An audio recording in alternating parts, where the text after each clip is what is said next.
RK గారు, మీరు కొన్ని సిద్ధాంతాలను నమ్మి వైబ్రెంట్ అనే స్కూలింగ్ని స్టార్ట్ చేస్తున్నారు. దీంట్లో ఫ్యాకల్టీ ఏ విధంగా ఉండబోతున్నారు? ఫ్యాకల్టీ అంటే ఇప్పుడు ఐఐటీలో ర్యాంకులు తెచ్చిన ఎక్స్పీరియన్స్ ఉంది. అది కూడా నేను నా టీచింగ్ ఎక్స్పీరియన్స్లోనే 22 సింగిల్ డిజిట్ ర్యాంక్స్, అలాగే వేలాది మందిని ఐఐటియన్స్గా చేశాను నేను.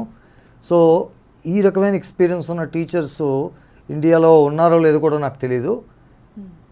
సో ఖచ్చితంగా నా స్టాండర్డ్స్ నేను ఖచ్చితంగా మెయింటైన్ చేస్తాను. అన్ని సబ్జెక్ట్స్ కూడా నేను టీచింగ్ క్వాలిటీ అనేది టాప్ మోస్ట్ ప్రయారిటీ ఇచ్చి, సో అకాడమిక్ స్టాండర్డ్స్ అనేది హయ్యెస్ట్ లెవెల్లో ఉండేటట్టుగా మా దగ్గర టాప్ నాచ్ ఫ్యాకల్టీని టీమ్ని ఆల్రెడీ ఫైనలైజ్ చేసుకున్నాం.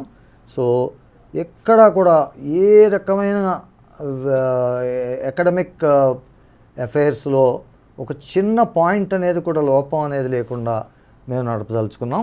అందుకోసమే మేము ఏంటంటే చాలా లిమిటెడ్ స్ట్రెంగ్త్తో లిమిటెడ్ క్యాంపస్ని మాదాపూర్లో స్టార్ట్ చేసామండి. థ్యాంక్ యూ రాధాకృష్ణ గారు, బిగ్ కెరియర్స్లో పాల్గొన్నందుకు. థ్యాంక్ యూ అండి.